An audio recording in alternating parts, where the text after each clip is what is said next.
Olá, eu sou o pastor Claudinei e quero trazer para você uma série de estudos sobre discipulado cristão. A palavra discipulado nos sugere aquilo que Jesus falou com seus discípulos próximo à sua ascensão.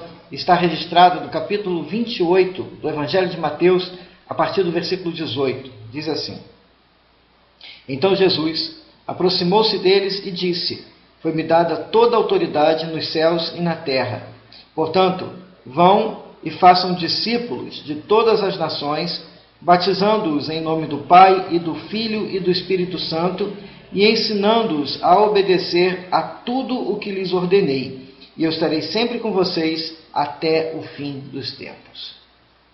Portanto, a ideia de fazer discípulos não é uma ideia nova, nem um movimento que possa ter se iniciado nos dias modernos, mas é a grande comissão da igreja. Não apenas levar pessoas ao conhecimento da vontade de Cristo, mas fazer delas discípulos, seguidores, aqueles que se tornam semelhantes ao seu Mestre. E nessa caminhada de se tornar semelhantes a Jesus, muitos cristãos têm deixado de aprender, de fato, aquilo que Jesus disse no capítulo que acabamos de ler, de Mateus 28, que é obedecer tudo o que ele ordenou. A porta de entrada no discipulado cristão, na verdade, é o reconhecimento do homem como pecador e da necessidade de um grande Salvador. A boa nova do Evangelho, ela não está restrita apenas ao Novo Testamento, mas foi profetizada por todo o Velho Testamento, por toda a Antiga Aliança, a partir de todos os livros do Velho Testamento, indicando que viria o Salvador, viria a redenção de Deus, e essa foi Jesus Cristo. Portanto, a porta de entrada para se tornar discípulo é reconhecer que todos pecaram e que todos carecem da glória de Deus. Reconhecer que sem Cristo não podemos pagar a dívida que se levantou contra nós por causa do pecado que em nós reina, desde que o homem se tornou carne pecaminosa no jardim do Éden. Essa é a boa nova do Evangelho. Essa é a entrada do discipulado. Nós precisamos entender, de uma vez por todas, que o homem por si mesmo não se achega a Deus. Precisamos entender que não há boas obras, não há boas ações, não há religiosidade que leve o homem a Deus.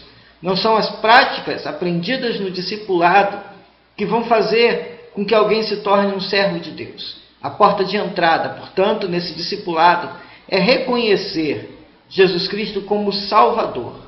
E ao reconhecer Jesus como Salvador, se arrependendo dos pecados, confessando a Ele que deseja seguir e conhecer a Cristo, ter uma nova vida, assim como Jesus disse a Nicodemos, está registrado no capítulo 3 do Evangelho de João. Diz assim, Evangelho de João, no capítulo 3.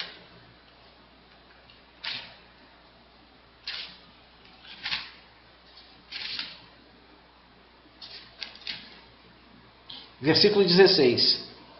Porque Deus tanto amou o mundo, que deu o seu Filho unigênito, para que todo o que nele crer,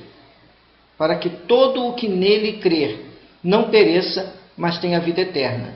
Pois Deus enviou o seu Filho ao mundo, não para condenar o mundo, mas para que esse fosse salvo por meio dele. Quem nele crê não é condenado, mas quem não crê já está condenado, porque não crê no Filho unigênito de Deus. Esse é o julgamento. A luz veio ao mundo, mas os homens amaram as trevas e não a luz, porque as suas obras eram más. Quem pratica o mal odeia a luz e não se aproxima da luz, temendo que as suas obras sejam manifestas. Mas quem pratica a verdade vem para a luz, para que veja claramente que as suas obras são realizadas por intermédio de Deus. Então, esse é o objetivo do discipulado.